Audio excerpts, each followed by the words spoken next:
It's 1:15 a.m. on a Tuesday. You're elbow deep in the engine bay of a customer's vintage Porsche, chasing a phantom misfire that has kept you in your failing shop for 3 straight nights. Rent is 2 months past due. The bank called twice today. The rolling metal door of your garage is pulled down, but not locked. You hear the screech of tires, then the heavy metallic crash of a vehicle slamming into your steel door, buckling it inward. The door screeches up on its tracks. A matte black Audi RS6 limps into the bay, radiator hissing, passenger side riddled with impact craters that you immediately recognize as bullet holes. A man in a tailored but ruined suit steps out. He is bleeding from his shoulder. He points a suppressed pistol at your chest. He tells you the GPS tracker is embedded somewhere in the CAN bus architecture. The engine is in limp mode, and the people coming for him are 5 minutes away. He tosses a duffel bag onto your workbench. It unzips, spilling bricks of $100 bills. He tells you to make the car disappear from the grid and run fast enough to outpace an interceptor, or you both die in this room. You drop your wrench, you grab your diagnostic tablet, you go to work, you find the transponder hidden deep in the infotainment harness, you crush it under your steel toe boot, you bypass the damaged cooling circuit, tricking the ECU to ignore the thermal limits. You push the engine to its absolute breaking point, stripping the digital governor. You rip out the damaged tire and slam a spare onto the hub with an impact gun.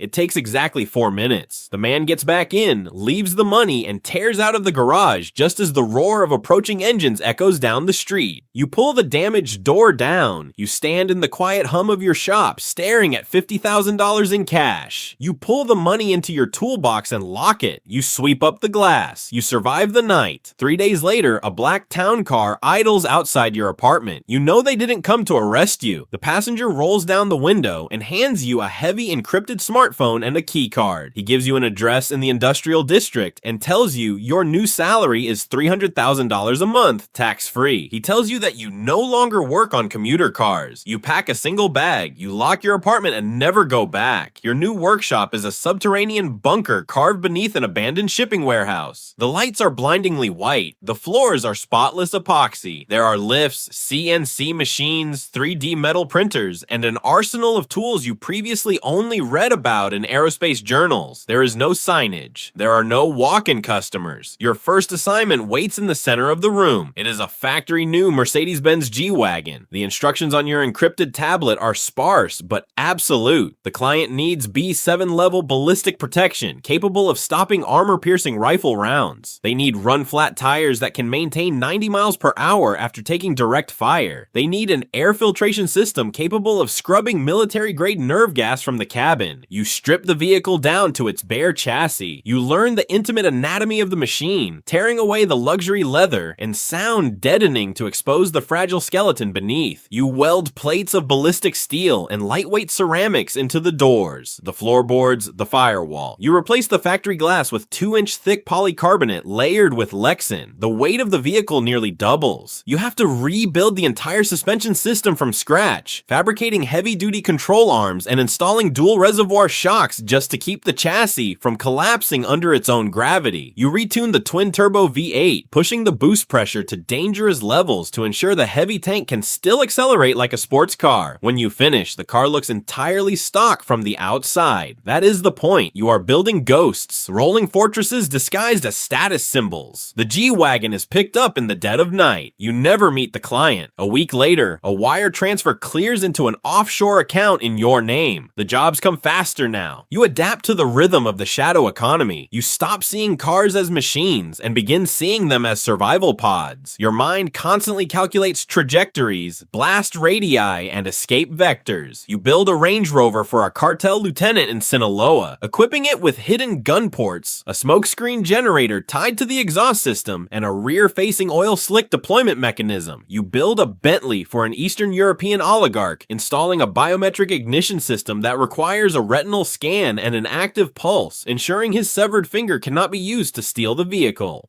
You become a master of hidden compartments. You design false floorboards that open with a specific sequence of climate control buttons and steering wheel paddles. You hide millions of dollars in cash, illicit hard drives, and high-caliber weaponry in the negative space of door panels and transmission tunnels. Power begins to pool around you. You are given a team of fabricators handpicked from the military and the criminal underworld. They do not speak. They follow your orders with terrifying efficiency. You realize that you are no longer just a mechanic. You are an architect of survival. The most dangerous men in the world trust you with their lives. They sleep soundly in the back seats of the cars you build, confident that the steel you welded will hold back the inevitable violence of their choices. But the pressure mounts. There is zero margin for error. A flawed weld, a short-circuited wire, a failing fuel pump, these are no longer inconveniences. They are death sentences. And if a client dies because your build failed, you know your own life is forfeit. You stop sleeping. You inspect every inch of every vehicle 3 times over. You obsess over the structural integrity of a hinge, knowing that if the door jams after a rollover, the client burns alive. The psychological weight shifts when you are assigned a Rolls-Royce Cullinan. The instructions are different this time. The client is a ruthless political fixer in Eastern Europe. He wants all the standard armoring, but he demands a remote override system. He wants the ability to lock the doors from a remote server, disable the internal handles, and flood the cabin with a pressurized nitrogen compound stored in the trunk. You stare at the tablet. You realize what you are building. It is not an escape vehicle. It is a mobile execution chamber. The client intends to put his enemies in the back seat, offer them a glass of champagne, and quietly suffocate them on the highway. You feel a cold sickness in your stomach. Up until now, you convinced yourself you were in the business of protection. You were saving lives. Now, you are fabricating a murder weapon. You consider refusing. You look at the encrypted phone. You know what happens to people who say no to this network. They do not go back to fixing Porsches in a dingy garage. They disappear. You build the Rolls-Royce. You route the nitrogen lines through the climate vents. You test the locking mechanism. It works flawlessly. When the car rolls out of your bunker, you feel a piece of your humanity roll out with it. You wash your hands in the pristine sink, but the grease under your fingernails feels different now. The money accumulates. You have millions in accounts you cannot publicly touch. You buy a luxury penthouse overlooking the city, but you never furnish it. You sleep on a mattress on the floor. You keep a loaded handgun under your pillow. You trust no one. When you walk down the street, you analyze the structural integrity of every passing vehicle. You look at the glass to see if it's layered. You listen to the tires to hear the heavy hum of run-flat inserts. You are trapped in a world of your own making. One evening, the encrypted phone rings. It's a voice you've never heard before, rough and strained. The voice tells you that a Maybach you built 6 months ago was ambushed in a narrow alley in Bogota. They hit it with heavy machine gun fire and 2 rocket-propelled grenades. Your heart hammers against your ribs. You wait for the verdict. The voice tells you the suspension collapsed under the second blast, but the cabin held. The client survived. He walked away without a scratch. The voice tells you that you are highly valued. The line goes dead. You exhale, leaning against your metal workbench. You survived another day, but the relief is entirely hollow. You realize the terrifying truth of your existence.